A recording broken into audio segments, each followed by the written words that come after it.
Hello' everyone, Ajay পাটৰ education চেনেললৈ তোমালোকক স্বাগতম জনাইছোঁ। ঠিক আছে, আজিৰ এই ভিডিঅ'ত মই তোমালোকক অসম কুইজৰ ইতিহাসৰ প্ৰশ্ন উত্তৰ শ্বেয়াৰ কৰিম আৰু তোমালোকে ভিডিঅ'টো ভালদৰে চাবা আৰু কুৱেশ্যন এনচাৰবোৰ বুজিবলৈ চেষ্টা কৰিবা। তোমালোকৰ কামত আহিব দেই। আৰু যদি চেনেলটো ছাবস্ক্ৰাইব কৰা নাই, ইউটিউবত যাবা আৰু অজয় পাটৰ এডুকেশ্যনেল চেনেল ছাবস্ক্ৰাইব কৰি ল'বা দেই। কাৰণ ছাবস্ক্ৰাইব কৰিলে অহা ভিডিঅ'ৰ নটিফিকেশ্যনবোৰ মই যেতিয়াই আপলোড কৰিম তোমালোকে পাই থাকিবা। ঠিক আছে, চ' আহা তেনে কুৱেশ্যন এনচাৰ্ছবোৰ চাওঁ। 1 নম্বৰ প্ৰশ্ন, আহোম সাম্ৰাজ্যৰ শেষৰজন স্বৰ্গদেউ কোন আছিল?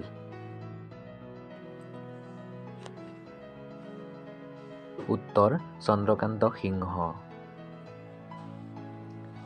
2 নম্বৰ প্ৰশ্ন, কিমান চনত অসমীয়া ভাষা ৰাজ্যিক ভাষা হিচাপে স্বীকৃতি পাইছিল?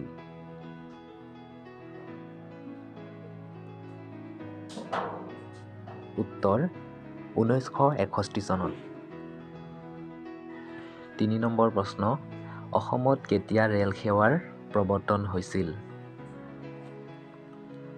উত্তৰ 1882 চনত।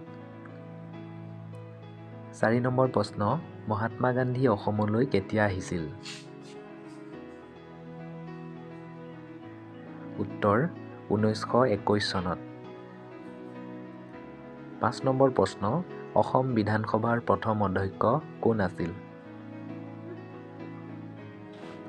উত্তৰ বসন্ত দাস।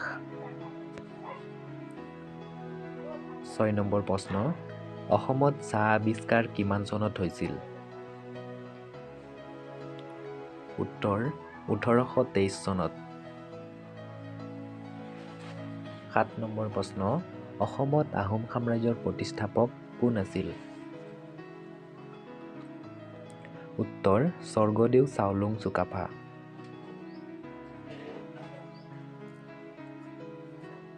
8 নম্বৰ প্ৰশ্ন, মুছলমানসকলে প্ৰথমবাৰ অসম আক্ৰমণ কেতিয়া কৰিছিল? উত্তৰ 1206 চনত। 9 নম্বৰ প্ৰশ্ন, চুতীয়া সাম্ৰাজ্যৰ প্ৰতিষ্ঠাপক কোন আছিল? উত্তৰ বীৰপাল।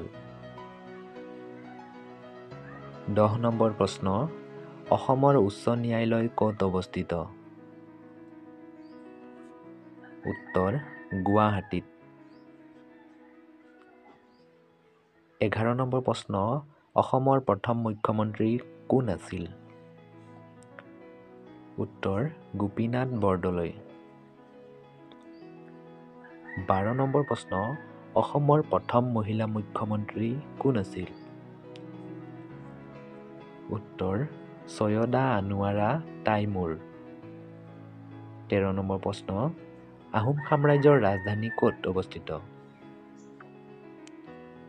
উত্তৰ চৰাইদেউ শিৱসাগৰত। ঠিক আছে। 14 নম্বৰ প্ৰশ্ন, আহোম আৰু মোগলৰ শেষ ৰণ কিমান চনত হৈছিল? শেষ যুদ্ধ। ঠিক আছে। উত্তৰ 1681 চনত। 15 নম্বৰ প্ৰশ্ন, অসমত প্ৰথম ধ্বংসাত্মক ভূমিকম্পটো কোন চনত সংঘটিত হৈছিল? উত্তৰ 1548 চনত। 16 নম্বৰ প্ৰশ্ন, অসমত অসহযোগ আন্দোলন কোন চনত আৰম্ভ হৈছিল? ইয়াৰ উত্তৰ হ'ব 1920 চনত আৰম্ভ হৈছিল। 17 নম্বৰ প্ৰশ্ন, শৰাইঘাটৰ যুদ্ধ কোন চনত সংঘটিত হৈছিল? শৰাইঘাট যুদ্ধ। ইয়াৰ উত্তৰ হ'ব 1671 চনত। 18 নম্বৰ প্ৰশ্ন, অসমৰ জলপথ প্ৰথম জাহাজ সেৱা কিমান চনত আৰম্ভ হৈছিল? উত্তৰ 1847 চনত। 19 নম্বৰ প্ৰশ্ন, অসমত কিমান চনৰ পৰা টেলিফোন আৰু টেলিগ্ৰাফৰ সেৱা আৰম্ভ হৈছিল? উত্তৰ 1864 চনৰ পৰা। 20 নম্বৰ প্ৰশ্ন, অসম সাহিত্য সভাৰ প্ৰথম অধিৱেশন কিমান চনত হৈছিল? উত্তৰ 1979 চনত হৈছিল।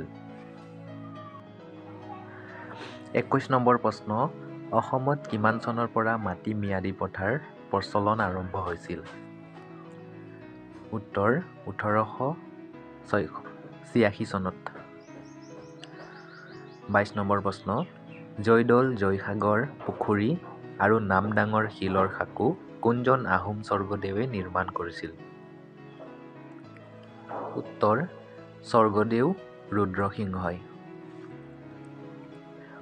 23 নম্বৰ প্ৰশ্ন, আহোমসকলৰ শেষ কীৰ্তিস্তম্ভটো কি আৰু ই ক'ত অৱস্থিত? উত্তৰ আহোমসকলৰ শেষ কীৰ্তিস্তম্ভটো হৈছে বৈশিষ্ট্য আশ্ৰম আৰু ই গুৱাহাটীত অৱস্থিত। ঠিক আছে, তোমালোকৰ সময় হ'লে যাবা দেই গুৱাহাটী, চাই আহিবা। 24 নম্বৰ প্ৰশ্ন, অসমৰ কোনজন স্বৰ্গদেউক ল'ৰা ৰজা বুলি জনা যায়? উত্তৰ স্বৰ্গদেউ ৰত্নধ্বজ সিংহক। 25 নম্বৰ প্ৰশ্ন, অসমৰ প্ৰথম ৰাজ্যপাল কোন আছিল? উত্তৰ মহম্মদ চালেহ আকবৰ হায়দৰী। 26 নম্বৰ প্ৰশ্ন, অসমৰ কুমাৰ ৰজা বুলি পৰিচিত ব্যক্তিগৰাকীৰ নাম কি? কুমাৰ ৰজা। উত্তৰ ভাস্কৰ বৰ্মন। 27 নম্বৰ প্ৰশ্ন, আহোম আৰু মোগলৰ শেষ যুদ্ধ কিমান চনত সংঘটিত হৈছিল? উত্তৰ 1681 চনত। 28 নম্বৰ প্ৰশ্ন, গুৱাহাটী বিশ্ববিদ্যালয় কিমান চনত স্থাপিত হৈছিল? উত্তৰ 1948 চনত। 29 নম্বৰ প্ৰশ্ন, কংগ্ৰেছ দলৰ প্ৰথম সাধাৰণ সভা ক'ত আৰু কেতিয়া অনুষ্ঠিত হৈছিল? উত্তৰ 1926 চনত গুৱাহাটী মহানগৰৰ পাণ্ডু নামৰ এখন ঠাইত অনুষ্ঠিত হৈছিল।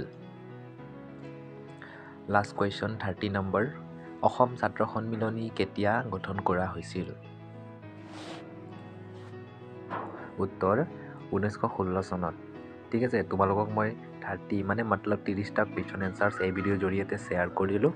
তোমালোকে ভালদৰে বুজিলানে নাই মইতো গম পোৱা নাই, তোমালোকে ভালদৰে বুজিবলৈ চেষ্টা কৰিবা, তোমালোকৰে কামত আহিব। ঠিক আছে, আৰু ভিডিঅ'টো ভালদৰে চাবা, আৰু চেনেলটো যদি ছাবস্ক্ৰাইব কৰা নাই তেনেহ'লে ছাবস্ক্ৰাইব কৰি ল'বা। ঠিক আছে, চ' থেংক ইউ ফৰ ৱাচিং, থেংক ইউ, বাই।